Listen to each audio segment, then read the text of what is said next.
ሰላም ጤና ይስጥልኝ የቻናሌ ቤተሰቦች፣ ዛሬ ወደ አንዱ አስገራሚና በብዙዎች ዘንድ ወደምትፈራው አህጉር ወስዳችኋለሁ። አውስትራሊያ ውብ የባህር ዳርቻና ማራኪ ከተሞችና ልዩ እንስሳት ያሉባት ሀገር ብትሆንም በውስጧ ግን እጅግ አስፈሪና አስገራሚ ሚስጥሮች ደብቃ ይዛለች። ስለ አውስትራሊያ የማታውቋቸውን አስገራሚና አስፈሪ እውነታዎች አሁን እናያለን። ለመጀመር ዝግጁ ናችሁ? ሰብስክራይብ በማድረግ አብራችሁን ቆዩ። ጠዋት ከእንቅልፎ ሲነቁ ጣሪያዋ ላይ የምግብ ሳህን የሚያክል ግዙፍ ሸረሪት አፍጦ ቢጠብቆት ምን ያደርጋሉ? ጨዋታውን ጨርሰው ሳይጨርሱ ደግሞ በከፍተኛ ፍጥነት ወደ እርሶ ቢሮጥስ? ዛሬ የምናወራው ስለ አስፈሪው የአውስትራሊያ ስለ ሃንስትማን ሸረሪት ነው። እነዚህ ሸረሪቶች በብዛት የሚገኙት አውስትራሊያ ውስጥ ቢሆንም በሌሎች ሞቃታማ የዓለም ክፍሎች ውስጥ ይገኛሉ። በምስሉ ላይ እንደምታዩት እነዚህ ሸረሪቶች በመጠናቸው እጅግ ግዙፍ በመሆናቸው ይታወቃሉ። አንዳንዶቹ የእግራቸው ስፋት እስከ 30 ሴንቲሜትር ድረስ ሊደርስ ይችላል። ቆይ እነዚህ ሸረሪቶች ግዙፍና አስፈሪ ናቸው ስንል ለሰው ልጅ ገዳይ ናቸው ማለት ነው? ሃንትስማን ሸረሪቶች በብዛት በሰው መኖሪያ ቤት ውስጥ በጣሪያና በግድግዳ ላይ ተጣብቀው ስለሚገኙ ሰዎችን ክፉኛ ያስደነግጣሉ። በአውስትራሊያ ውስጥ እነዚህ ሸረሪቶች በመኪና የፀሐይ መከላከያ ውስጥ ተደብቀው በመኪና መንዳት ላይ እያሉ በድንገት ድቅን በማለት ለከባድ አደጋ ምክንያት ይሆናሉ። የሚያስፈሩ ቢሆንም በቤት ውስጥ ያሉ እንደ በረሮ ያሉ ጎጂ ነፍሳትን በመብላት ለሰው ልጅ ጠቃሚ ወይም ደግሞ ጸረ ተባይ ናቸው።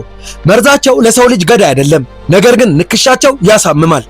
ስለ አውስትራሊያ ሸረሪት ካነሳን ሃንስትማን በግርማ ሞገስ ቢያስፈራም ፋይናል ዌብ የተባለው ሸረሪት ግን እውነተኛ ገዳይ ነው።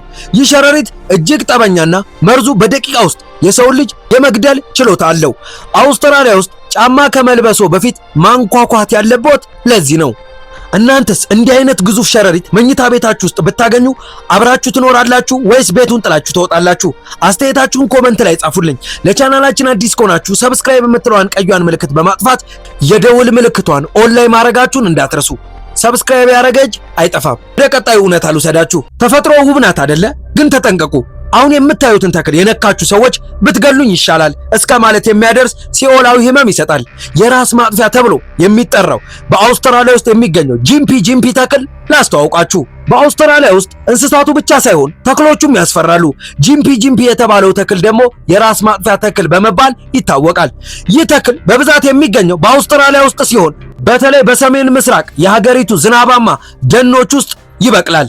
የዚህ ተክል ቅጠል በትንሹ እንኳን ከነኩት የሚሰማው ህመም በሰውነት ላይ አሲድ እንደመድፋትና በኤሌክትሪክ እንደመያዝ ያክል ስቃይ አለው።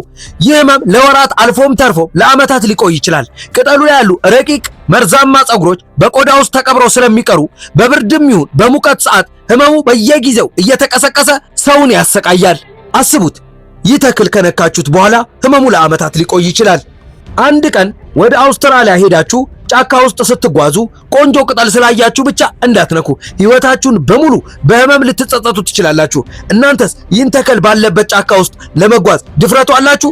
አስተያየታችሁን ኮመንት ላይ ጻፉልኝ። ስለ አውስትራሊያ ተጨማሪ ሚስጥሮች ለማወቅ ቪዲዮን ላይክ ማድረጋችሁ እንዳትረሱ። ወደ ቀጣዩና አስፈሪና አስገራሚ ወደሆነው ወደ ቀጣዩ እውነታ ልውሰዳችሁ። ቀበሮ ሲባል መሬት ላይ ብቻ የሚሮጥ ብቻ ይመስላችኋል? እንግዲያውንስ ተሳስታችኋል። ሰማይ ላይ የሚበሩና ክንፋቸው እስከ 1.5 ሜትር የሚረዝም ግዙፍ የሚበሩ ቀበሮች እንዳሉ ያውቃሉ? አሁን ስለዚህ አስፈሪና አስገራሚ ፍጥረት የምነግራችሁ ሚስጥር ከአስፈሪ ፊልም ያልተናነሰ ነው። እነዚህ እንስሳቶች በሳይንሳዊ ስማቸው ፍላይንግ ፎሬክስ የሚባሉ ሲሆን በብዛት የሚታወቁት ፍሩት ባት የፍራፍሬ የሌሊት ወፍ በመባል ነው። ምንም እንኳን ስማቸው የቀበሮ ቢባልም መልካቸው የቀበሮ ፊት የሚመስል እንጂ ዝርያቸው ግን የሌሊት ወፍ ነው። መነሻቸውና ዋና መገኛቸው አውስትራሊያ ውስጥ ነው። በተጨማሪም በደቡብ ምስራቅ ኤሲያ እና በአንዳንድ የፓሲፊክ ደሴቶች ላይ ይገኛሉ። ክንፋቸውን ሲዘረጉ እስከ 1.5 ሜትር ድረስ ሊደርስ ይችላል። ይህም ማለት ከአንድ አጭር ሰው ቁመት ጋር ይስተካከላል ማለት ነው። በሺዎች የሚቆጠሩ የሆኑ በአንድ ላይ ሆነው ሲበሩ ሰማዩን ይሸፍኑታል። ይህ ትዕይንት ልክ የአስፈሪ የሆረር ፊልም ነው የሚመስለው። ቆይ እነዚህ ግዙፍ ፍጥረታት ሰውን ይበላሉ ወይስ ደም ይመጣሉ? መልሱን አሁኑኑ ነግራችኋለሁ። ነገር ግን ከዚህ በፊት ለቻናላችን አዲስ ከሆናችሁ ሰብስክራይብ በማድረግ ቤተሰብ ይሁኑ። ስማቸው እንደሚጠቁመው ፍሩት ባት ምግባቸው ፍራፍሬና የአበባ ማር ነው። ሰውን አይጠቁምም። ለአካባቢው ጥበቃ በጣም አስፈላጊ ናቸው። የአበባ ዘርን በማሰራጨትና ደኖችን በመትከል ረገድ ትልቅ ሚና ይጫወታሉ። አውስትራሊያ እነዚህ ብቻ ሳይሆኑ እንደ ካንጋሮ፣ ኮአላ እና በዓለም ላይ ካሉ መርዛማ እባቦች አብዛኞቹ የምታስተናግድ ለየት ያሉ የእንስሳት ምድር ናት። በአንድ ጊዜ በሺዎች የሚቆጠሩ ግዙፍ የሌሊት ወፎች በጭንቅላታችሁ ላይ ሲበሩ ብታዩ ምን ይሰማችኋል? በፍርሃት ትሮጣላችሁ ወይስ በግርምት ትመለከታላችሁ? ሐሳባችሁን፣ አስተያየታችሁን ኮመንት ላይ ጻፉልኝ። ወደ ቀጣዩና አስገራሚና አስደናቂ የሆነው የአውስትራሊያ ጉዟችን እንደቀጠለ ነው። ወደ ቀጣዩ እንለፍ። በባህር ዳርቻ ላይ ዘና ብላችሁ እየተራመዳችሁ ድንጋይ የረገጣችሁ መስሏችሁ ያውቃል? ተጠንቀቁ። ያ የረገጣችሁ ተራ ድንጋይ ሳይሆን በዓለማችን ላይ ካሉ እጅግ መርዛማ አሳዎች አንዱ የሆነው ስቶንፊሽ ሊሆን ይችላል። ሕይወታችንን አደጋ ላይ ሊጥል የሚችል ምስጢር አለው። የዚህ አሳ መለያው መልኩ ሙሉ በሙሉ ድንጋይ መምሰሉ ነው። በባህር ውስጥ ድንጋይ መስሎ ተቀምጦ ለመለየት በጣም አስቸጋሪ ነው። በዓለማችን ላይ ካሉ እጅግ መርዛማ አሳዎች አንዱ ነው። አንድ ሰው ይህን አሳ በድንገት ቢረግጠው የሚለቀው መርዝ ሰውነትን ሽባ ሊያደርግ ይችላል። መርዙ በጣም ኃይለኛ ከመሆኑ የተነሳ ካልተጠነቀቁ ለሞት ሊዳርግ ይችላል። ይህ ገዳይ አሳ በብዛት የት ሀገር እንደሚገኝ ያውቃሉ? እንግዲያውም በዚች ሀገር ውስጥ የሚገኙ ሌሎች አስገራሚና አስደንጋጭ ፍጥረታቶች አሁንም እነግራችኋለሁ። እስከ መጨረሻ አብራችሁን ቆዩ። ስቶንፊሽ በብዛት የሚገኘው በአውስትራሊያ የባህር ጠረፎች፣ በህንድ ውቅያኖስና በፓሲፊክ ውቅያኖስ የሞቃታማ ውሃዎች ውስጥ ነው። አሁን ንገሩኝ፣ በሚቀጥለው ጊዜ ባህር ዳርቻ ስትሄዱ ድንጋይ ስትረግጡ ሁለት ጊዜ አታስቡም? ስለዚህ አሳ የነበራችሁን ግምት ኮመንት ላይ አስቀምጡልኝ። ወደ ቀጣዩና አስገራሚ ወደ ቀጣዩ እውነታ ልውሰዳችሁ። ሁልጊዜ ውሃ ሰማያዊ ነው ያለው ማን ነው? ዛሬ ተፈጥሮ ህግጋትን የጣሰችና ልክ እንደ እንጆሪ ጭማቂ ደምቆ የሚታይ አንድ አስገራሚ ሐይቅ አለ። ላሳያችሁ። ይህ ሐይቅ የት እንደሚገኝና ሳይንቲስቶችን ግራ ያጋባው ሚስጥሩ ምን እንደሆነ ታውቃላችሁ? አብራችሁን ቆዩ። ይህ አስደናቂ ሮዝ ሐይቅ የሚገኘው በአውስትራሊያ አህጉር ውስጥ ነው። የሐይቁ ውሃ ሙሉ ለሙሉ ሮዝ ወይም ደማቅ ሮዝ ቀለም አለው። ሳይንቲስቶች ለዚህ ቀለም ምክንያት ሊሆኑ ይችላሉ ብለው የሚገምቷቸው በውሃ ውስጥ የሚገኙ ባክቴሪያዎችና አልጌዎች ናቸው። እስካሁን ድረስ ግን 100% እርግጠኛ የሆነ የሳይንስ ማረጋገጫ አልተገኘለትም። ሐይቁን ከከፍታ ላይ ሲመለከቱት ልክ አንድ ግዙፍ ሰው ሐምራዊ ቀለም ያፈሰሰበት እንጂ ተፈጥሯዊ ውሃ አይመስልም። ይህ ሐይቅ ለሰው ልጅ ጤና አደገኛ ይሆን? በውስጡስ መዋኘት ይቻላል? ለቻናላችን አዲስ ከሆናችሁ ሰብስክራይብ በማድረግ ቤተሰብ ይሁኑ። እናንተስ እንዲህ አይነት ሮዝ ቀለም ያለው ውሃ ውስጥ መዋኘት ትደፍራላችሁ ወይስ ኬሚካል ነው ብላችሁ ትፈራላችሁ? አስተያየታችሁን ኮመንት ላይ ጻፉልኝ። ወደ ቀጣዩና አስገራሚ ወደ አውስትራሊያው ሌላው ከባድ የሆነው ወደዛ እውነታ ልውሰዳችሁ። ካንጋሮችን ከርቀት ሲያዩ ቆንጆና የዋህ ይመስላሉ። ተሳስታችኋል።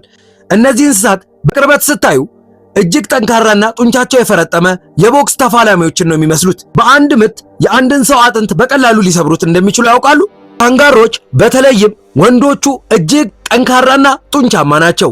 ወንድ ካንጋሮች ልክ እንደ አንድ ቦክሰኛ በሁለት እግራቸው ቆመው በደረታቸውና በፈረጠመ ጡንቻቸው ተመልካችን ሊያስደምሙ ወይም ደግሞ ሊያስፈራሩ ይችላሉ። ካንጋሮች በጣም ጠንካራ የሆነ የኋላ እግርና ስለታማ ጥፍር አላቸው። በዚህ እግራቸው የሚሰጡት ምት የአንድን ሰው አጥንት በቀላሉ የመስበር አቅም አለው። ለመሆኑ እነዚህ ጡንቻማ እንስሳት በየትኛው ሀገር ብቻ ነው የሚገኙት? እናንተስ ይቺ ሀገር ሌላ አስገራሚ ምስጢር ይዛ ይሆን? አሁኑኑ እነግራችኋለሁ። ነገር ግን ሰብስክራይብ በማድረግ ቤተሰብ መሆን እንዳትረሱ። ካንጋሮ ቦክስ ሲገጥም ብታዩ ምን ታደርጋላችሁ? ሮጣችሁ ታመልጣላችሁ ወይስ ፎቶ ትነሳላችሁ? አስተያየታችሁን ኮመንት ላይ አስቀምጡልኝ። ቪዲዮውን ከወደዳችሁት ላይክ ማድረጋችሁን እንዳትረሱ። ወደ ቀጣዩና የአውስትራሊያ የመጨረሻው አስገራሚ ድንቅ ወደሆነው እውነታ ልውሰዳችሁ። በሰከንዶች ውስጥ ቀኑ ወደ ሌሊት ሲቀየር አይታችሁ ታውቃላችሁ? ግዙፉ የቀይ አሸዋ ግድግዳዎች ከተማዎችን ሲውጡና ምድርን ወደ ሌላ ፕላኔት ማርስ አስመስለው ሲቀይሯት ማየት እጅግ አስፈሪና አስገራሚ ትዕይንት ነው። አሁን አውስትራሊያን ስለሚያናውጣትና ስለዚህ አስፈሪ የተፈጥሮ ክስተት ሚስጥሮች እነግራችኋለሁ። አውሎ ንፋሱ ሲነሳ ቀኑን በሙሉ ወደ ጨለማ ሊለውጠው ይችላል።